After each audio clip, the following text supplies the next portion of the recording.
এই দেখো আজকে সকালবেলা আমাদের বাড়িতে কি শুরু হয়ে গেছে। সকাল সকাল মেয়ে আর ননদিনী মানে জিপু আর আমার ঐশ্বর্য দুইজনে নাচতে শুরু করে কিন্তু রোজকার হয় না, এটা মাঝে মধ্যে আজকে হয়, মানে আজকে হয়ে গেছে। দুইজনে যে বক্সে দিয়ে নাচ করছিল।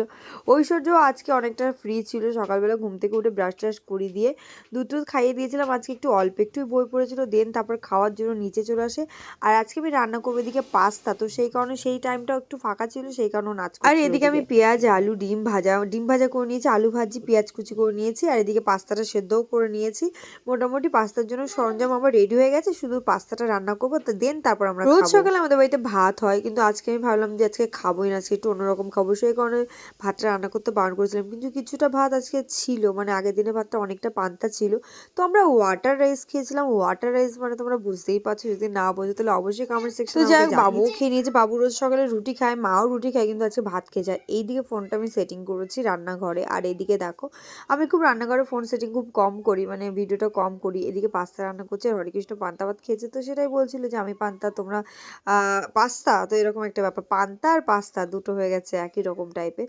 আর এদিকে এদের নাচ তো মোটামুটি শেষই হচ্ছে না, বাবু ওইদিকে রয়েছে, বাবুকে কাজ করতে দিচ্ছে না, দুজনে তো সমানে নেচেই যাচ্ছে, নাচ বন্ধ করলে হবে না। যদিও একটু হালকা হালকা ঠান্ডা পড়েছে, ওর সুযোগে একটা সোয়েটার পরে দিয়েছে। আর এই দেখো নাগিন শুরু করে দিয়েছে দুইজনে, মানে দুই নাগিন। আর এইদিকে আমার পাস্তাটা হচ্ছে, আমি ওইদিকে একবার ভিডিও করছি আর এইদিকে পাস্তা করছি। এটা শুনে তোমরা হয়তো অনেকেই বলবে যে কি রান্না হবে, যাই হোক রান্নাটা বেশ ভালোই হয়েছিল, অ্যাডজাস্ট করে নিয়েছিলাম। দুটো কাজ একসঙ্গে হয়, বলে না যে রাধে চুলো বাঁধে, তো সেরকম একটা ব্যাপার।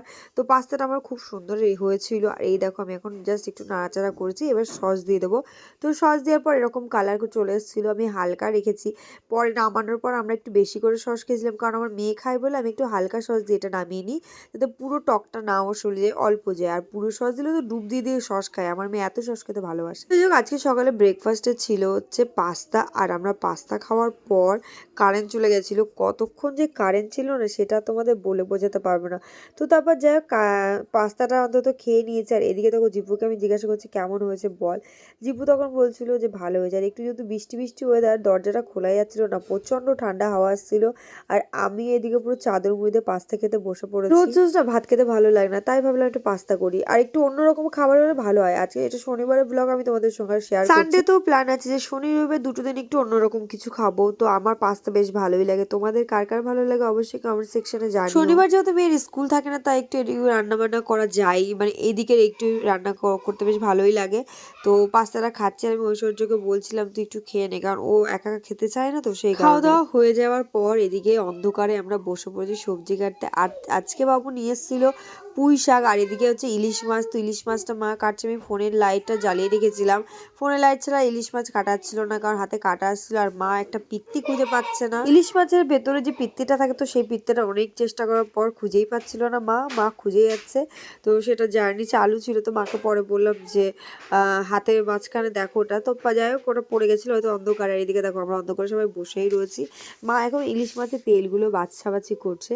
আর আমি কিন্তু মাছ কাটতে খুব একটা ভালো পারি না, আর মা রয়েছে বলে মাই কাটে, আমি মাছে হাত দিই না, রান্নাতেও যাই না আমি খুব একটা, দুপুরের রান্নাতে মাছ ব্যাপারটা আমার যেন ভালো লাগে না। তো এদিকে রিসার্চ করছে মা, মানে কোথায় গেল সেই পিত্তিটা, আর এই যে হাতে পেয়েছে ছোট্ট একটা পিত্তি দেখো, তো সেটাকে তারপর আমি এখান থেকে চান টান করে উঠে চলে গেছিলাম হচ্ছে লাইভে দেড়টা দিকে লাইভ আসার পর আমি ঘুম থেকে উঠে বিকেলবেলার দিকে একটু মেয়েকে পড়তে পাঠিয়ে দিয়েছিলাম।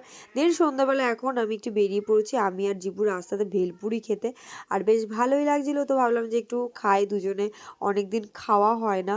তো সেই কারণে এদিকে জিবু দেখো হাসছে মিচকি মিচকি, ওর একটা ব্যাপার ছিল, ও বলেছিল বার্থডে ট্রিট দেবে, কিন্তু সেই ট্রিটটা ফুচকা ছিল, কিন্তু আজকে ও ট্রিটটা ফুচকা না, ওটা আমারই গেল। যাই হোক, তো দুজনে ভেলপুরি খেতে খেতে আমরা যে রাস্তায় দাঁড়িয়ে রয়েছি, এখনো দিনই আমাদের মাগ ছিল। আর আমরা প্রথমে ভেবেছিলাম এটা অন্য একটা কাকু, কিন্তু দেখি না এটা আমাদের সেই কাকু যেটা আমাদের খুব পরিচিত।